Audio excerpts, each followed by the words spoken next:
pihak kepada siswa ya Pak ya. Ini menurut saya penting untuk dibicarakan terkait Hmm. dengan pembelajaran berpihak pada siswa dan pembelajaran yang menyenangkan Bapak. Iya, oh gitu. Pak Har, jadi yang menarik di minggu-minggu ini adalah pembelajaran yang menyenangkan ya Pak ya, dan menarik ya. Betul. Iya. Ya Pak Har, bolehkah nanti kita berdiskusi tentang ini, nanti waktunya sekitar 15 menit, dan nanti diskusi kita ini untuk kita saja, nanti untuk di-share itu perlu persetujuan dari kita, begitu Pak Har nggih? Baik, baik. Terima kasih Oke, Pak. Pak Har, baik. Pak Har, tadi topik yang kita sepakati adalah pembelajaran yang menarik dan menyenangkan, gitu ya. Eh, Kira-kira sebetulnya Ya. itu apa toh Pak itu? Yang menarik dan menyenangkan itu apa Pak? Ya, jadi menurut saya Pak, pembelajaran yang menyenangkan itu pembelajaran yang bisa memberikan suasana yang nyaman bagi anak-anak gitu. Iya, iya. Nyaman ya Pak ya. Artinya kata kuncinya nyaman gitu Pak nggih. Boleh di Iya, boleh nyaman. di breakdown sedikit saja. Nyaman itu yang bagaimana Pak? Ya, jadi menurut saya nyaman itu anak tidak merasa dipaksa, Iya. tidak ada rasa terpaksa di Oke, oke. dalam belajar. Oke, oke. Kemudian sesuai dengan kodratnya Pak, sesuai Iya, dengan iya. kodrat zamannya, Oke. usianya gitu. Ya, ya. Oke. Jadi nyaman itu dapat kita definisikan menarik, tidak terpaksa, kemudian juga sesuai dengan kodrat zamannya. Pak Har, kira-kira Ya, dari yang kita bicarakan pembelajaran menyenangkan ini sebetulnya nanti endingnya itu pembelajaran yang menyenangkan itu hasil apa toh Pak yang akan dicapai, begitu Pak? ya. Pembelajaran yang menyenangkan hasilnya nanti adalah pembelajaran yang mampu mengembangkan potensi siswa secara maksimal. Ya, ya, oke, oke, baik, Pak Har. Oke, kita lanjut. Kalau kita sudah berbicara tentang pembelajaran yang menyenangkan, ini kan hubungannya dengan kita selaku pengajar. Kira-kira sekarang ini bagaimana, Pak, situasinya? Paling tidak di lingkungan terdekat dengan kita itu situasinya bagaimana? Bagaimana situasi tentang yaitu tadi pembelajaran yang menyenangkan itu bagaimana, Pak? Jadi kalau sementara yang terjadi di sekitar kita mungkin juga terjadi pada saya Pak itu pembelajaran sering mengikuti keinginan pendidik atau mengikuti keinginan guru yang notabene ada uh, pesan tersembunyi karena apa? Sementara ini kan terobsesi pada kemampuan-kemampuan kognitif itu membuat ada semacam keterpaksaan pada siswa dan itu tentu kurang sesuai dengan kodratnya karena siswa itu punya banyak kemampuan sebenarnya tetapi ketika saya mendidik kok hanya dari satu sisi maka tentu ada yang hilang dari pembelajaran itu Pak Rois. Oke, Pak Har, baik. Situasinya sudah tergambar ya. Jadi kadang kita itu belum maksimal dalam melaksanakan pembelajaran yang menyenangkan. Nah, sebetulnya apakah semua seperti itu, Pak Har? Ataukah memang sudah ada yang berjalan dengan baik dan ketika itu sudah berjalan, ada yang sudah berjalan itu faktor-faktor apa saja yang berpengaruh, Pak? Kira-kira bagaimana, Pak?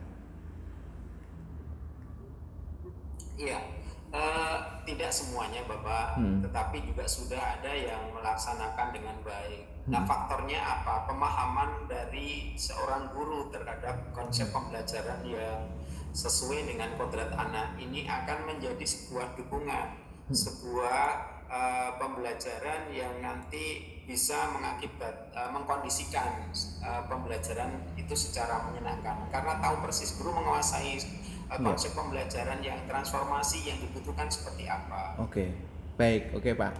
Jadi kalau saya tangkap tadi yang Pak Harjana sampaikan pemahaman guru ya Pak ya. Jadi pemahaman guru tentang konsep belajar menyenangkan. Nah itu dan alhamdulillah sudah ada yang berjalan ya, meskipun belum maksimal begitu. Nah, kemudian kira-kira kalau tadi ada yang berjalan, kemudian ada yang belum berjalan, kira-kira hambatannya apa, Pak? Atau kembali kepada kemampuan itu, atau mungkin ada faktor lain yang menghambat, Pak?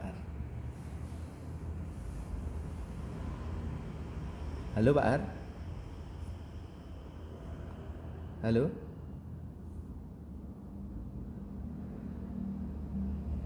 Kayaknya Pak Harjana freeze ya. Oh, iya. Pak Har? Ya Pak Harjana kayaknya freeze. Iya, freeze ya, Bu. Iya, ya sayang banget. Oh, iya, sudah separuh. Iya, nggak apa-apa Pak, kita balik aja ke bor udah 16:29. Nggak apa-apa, nanti seadanya ya. Nggak apa. Oke. Nah, tadi udah sampai di situ kan, udah sampai di tinggal nanya opsi ya kalau nggak salah ya. Iya, betul. Opsi. Rencana aksi kan tadi ya. Kurang fase terakhir. Iya, kurang fase terakhir. Oke. Tuh Pak Harjana join lagi, silahkan selesaikan. Padam listriknya, barusan padam nyala lagi, alhamdulillah. Ya. Pak, nanti dipotong ya, nanti dipotong. Nggak apa-apa Pak, nggak usah dipotong. Nggak usah dipotong, nggak apa-apa, Pak Har. Ya, baik. Inilah hidup di kampung begitu, Pak.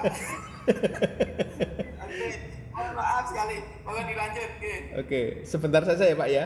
Idealnya situasinya seperti apa, Pak Har? Idealnya?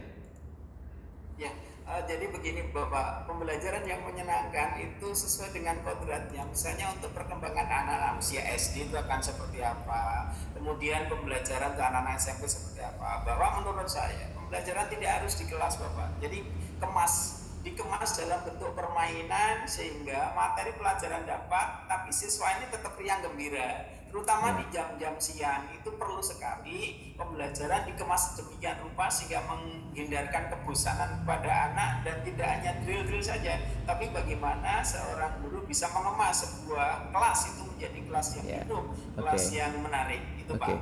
Baik Pak Har, selanjutnya bagaimana seorang guru bisa mengemas pembelajaran yang menarik dan sebagainya. Nah, kira-kira hal penting apa Pak yang perlu diubah kemudian agar itu semuanya bisa terwujud, Pak? Ya, paradigma Pak.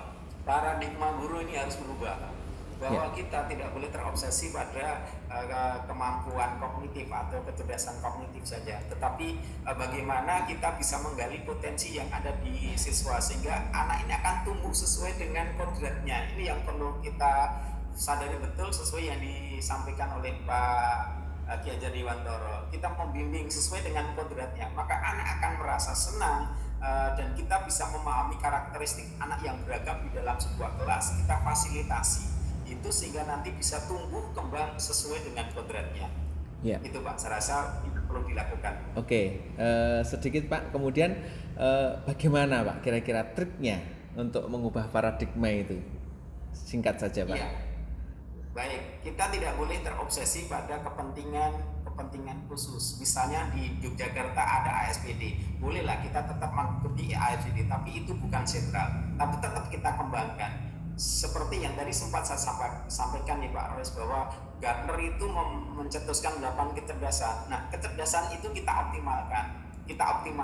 Ada 8, antara lain kecerdasan logika, kemudian ada kinestetiknya, kemudian ada interpersonalnya, interkonkret. Itu sebenarnya dimiliki siswa. Nah, bagaimana guru bisa memunculkan kecerdasan itu dalam diri siswa sehingga kalau misalnya ini sudah berhasil, maka saya yakin anak akan tumbuh menjadi anak yang berhasil sesuai dengan kodratnya.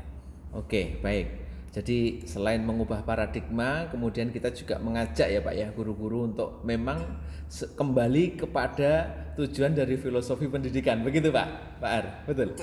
Nah, baik Pak Har. Jadi sudah begitu mengerucut ya, apa akhirnya endingnya dari percakapan kita ini. Nah, kemudian kira-kira itu dilakukan dalam bentuk apa dan kapan Pak kira-kira?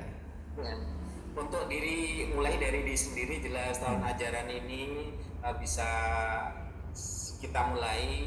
Saya juga masih mempunyai tugas mengajar. Nanti kalau saya melaksanakan itu, saya akan melakukan mulai dari diri sendiri. Kemudian kita mencoba untuk memotivasi teman-teman, sharing seperti apa pembelajaran yang dikehendaki. Iya. Itu. Jadi mulai menggerakkan teman-teman yang punya visi yang yang sejenis gitu, Iya, yang betul. mau menerima kemajuan atau Oke. menerima perubahan. Oke Pak Arsana, luar biasa diskusi kita pada sore hari ini. Akhirnya kita bisa membuat sebuah ya gambaran plan gitu ya Pak ya untuk besok di awal Iya. tahun ajaran baru. Pak Arsana, karena memang waktu terbatas, kita akhiri dulu. Di lain kesempatan bisa kita sambung lagi ya Pak. Baik, terima kasih. Ya, terima kasih Pak Arsana. Assalamualaikum. Waalaikumsalam warahmatullahi wabarakatuh.